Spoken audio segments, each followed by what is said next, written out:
وقت بیعت کر کے وعدہ خلافی کر رہے ہو، کلمہ طیبہ کا صحیح سے ذکر نہیں کر رہے ہو. اگر حقیقت میں کلمہ طیبہ کا ذکر کرتے تو یہ جو نفس ہے وہ نفس تک تمہاری رسائی پکا ہو جاتی.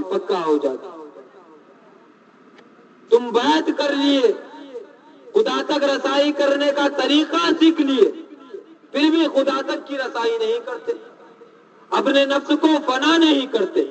فَإِنَّمَا يَنْكُثُ عَلَىٰ نَفْسِهِ، ارے جو بیعت کر کے وعدہ خلافی کرے گا اس کا وبال اس کے نفس پر ہوگا، یعنی وہ لا تک کی رسائی نہیں کر سکے گا. وَمَنْ أَوْفَىٰ بِمَا عَاهَدَ إِلَيْهِ اللَّهُ فَسَيُؤْتِيهِ أَجْرًا عَظِيمًا. ارے جس نے بیعت کر وعدے کو وہ پورا کیا جو پیر و مرشد کے ہاتھ پہ کیا تھا تو اس کے لیے اجر عظیم رکھا گیا ہے. ارے نماز پڑھ میں تجھے جنت دوں گا، روزہ رکھ میں تجھے جنت دوں گا، حج کر میں تجھے جنت دوں گا، فلاں کر میں تجھے جنت دوں گا، فلاں کر میں تجھے جنت دوں گا. مگر بیعت کی بات آئی تو کہہ دیا بابا جنت نہیں بلکہ اجر نہیں بلکہ اجر عظیم دوں گا.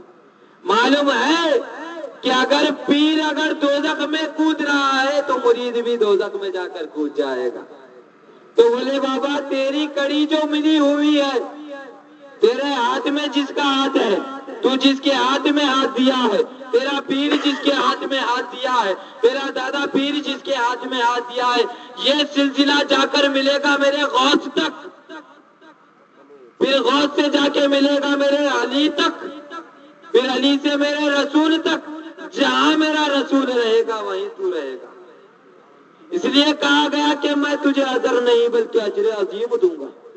یہی مقام بار آ کر حضور پاک علیہ الصلوۃ والتسلیم نے ید اللہ فوق ایدیہم کہا.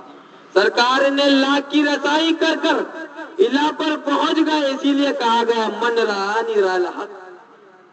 ایک دن حضرت علی مرتضیٰ شیر خدا رضی اللہ تعالیٰ عنہ کے پاس ایک شخص آیا، یہودی آیا، آ کے سوال کرا اے علی ہم تو ایسے خدا کی عبادت کرتے اس کو دیکھ کر عبادت کرتے، اس کو دیکھ کر عبادت کرتے. حضرت علی مرتضیٰ شیر خدا رضی اللہ تعالیٰ نے فرمایا میں بھی تو خدا کو دیکھ کر عبادت کرتا ہوں. کچھ تھے صحابی وہاں پر، بولے ہاں.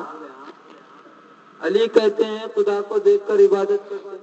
بولے اے علی آپ تو باب العلم ہیں، آپ نے ایسی کیسی بات کہہ دی، ہم تو خدا کو آج تک دیکھے نہیں. عالم الغیب والشہادہ، وہ تو غائب میں ہے، ہم تو غائب پہ ایمان لانے والے ہیں، پھر خدا کو دیکھ کر کیسی عبادت. بولے چلو سرکار سے آج اس معاملے کا بھی حل کر لیتے ہیں.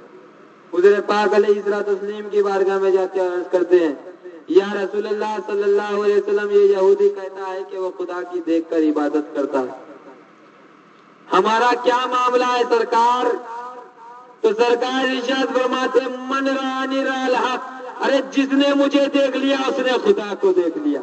ارے جس نے تو حضرت علی مرتضیٰ وہ صحابہ کی طرف اپنے چہرے کو پھیرتے اور کہتے دیکھ میں خدا کو دیکھ دیکھ کر عبادت کرتا ہوں، میں خدا کو دیکھ دیکھ کر عبادت کرتا ہوں. ارے سرکار نے لا تک رسائی کر کر الہ تک پہنچے، اسی لیے کہا گیا ید اللہ فوق ایدیہم. اے حبیبی یہ آپ کا ہاتھ نہیں بلکہ خدا کا ہاتھ ہے.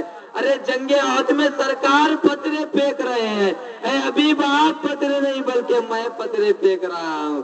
اے حبیب آپ کے جو دندان مبارک شہید کیے ہیں، آپ کو تکلیف دینا، آپ کو تکلیف دینا نہیں بلکہ مجھ کو تکلیف دینا.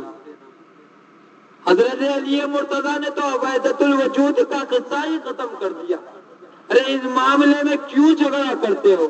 ارے ہر ایک تو خدا ہے، اس وجہ سے خدا ہے. اگر تمہاری رسائی اگر اللہ تک ہوئی تو خدا ہے، اگر اللہ تک اگر تمہاری رسائی نہیں تو تم الہ تک کہاں پہنچو گے؟ ابھی تو نفس میں پہنچے ہوئے ہیں، نفس پہ. ہم تو اس سے گئے گزرے ہیں جو ہمیں سجدہ کیا، اس سے گئے گزرے ہیں وہ تو ابلیس جس نے تو ہمیں سجدہ کر دی. بھائی اگر اللہ تک کی رسائی ہو گئی، اللہ تک رسائی ہو گئی، اس کا اصل نام کیا ہے؟ مانا ایزازیل. کیا نام ہے اس کا؟ نام کیا ہے؟ ایزازیل ہے. کیا نام ہے؟ ایزازیل. انہوں بیٹھے، ان کا مقام کیا ہے دیکھو، بیٹھتے ادھر جاتے جھولے میں بیٹھ کے ادھر جاتے تو 70,000 کو علم، ادھر جاتے تو 70,000 کو علم.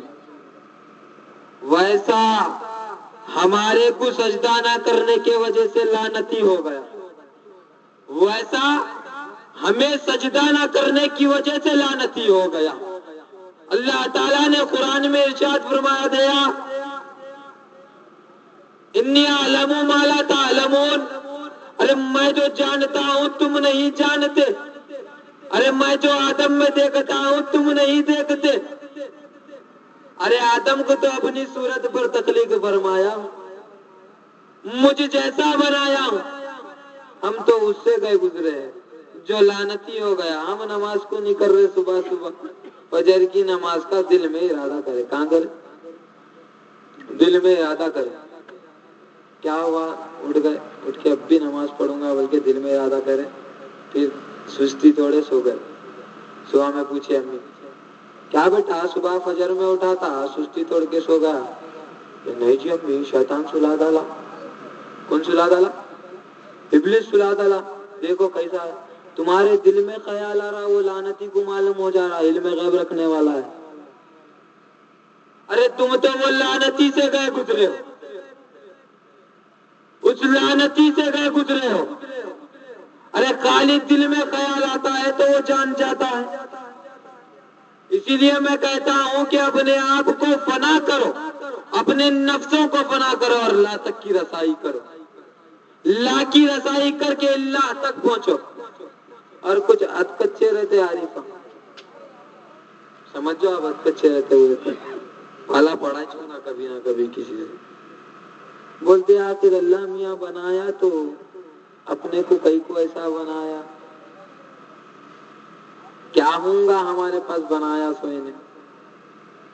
دیکھو بھائی بہت پوائنٹ کی بات بتا رہا ہوں. اب خدا تم ہے نہیں ہے، دادا سرکار کا یہ کلام بول رہے ہو. خدا کو مسلمان بنانا پڑے گا، محمد کا کلمہ پڑھانا پڑے گا. پورا اس شعر کا پورا خلاصہ بیان کر دے رہا ہوں. آج جو محفل میں غور سے سن رہے، خصوصاً میں صغیر صاحب کے واسطے بتا رہا ہوں، یہ کہیں بولے تو قیمتی وقت لیے صغیر صاحب، اس کی وجہ سے بتانا پڑا. کہیں بولے تو ان سے 10 گنا چیز ہمارے کو عطا کرنا پڑتا، امیر اللہ کی دھول عطا کرنا پڑتا. انہوں اتنا وقت دیے تو ہم کچھ نہ کچھ تو عطا کرنا پڑتا. تو خدا کو مسلمان بنانا پڑے گا، محمد کا کلمہ پڑھانا پڑے گا. سورہ بقرہ میں آ جائیے، سورہ بقرہ رکوع نمبر 2. وَإِذْ قَالَ رَبُّكَ لِلْمَلَائِكَةِ إِنِّي جَاعِلٌ فِي الْأَرْضِ خَلِيفَةً. یاد کرو وہ دن حضرت آدم علیہ السلام کو بنایا کون تھے؟ آپ لوگ تھے خلیفہ منڈیا نہیں لا رہے تھے، نہیں تھے. اس لیے بول رہے یاد کرو وہ دن.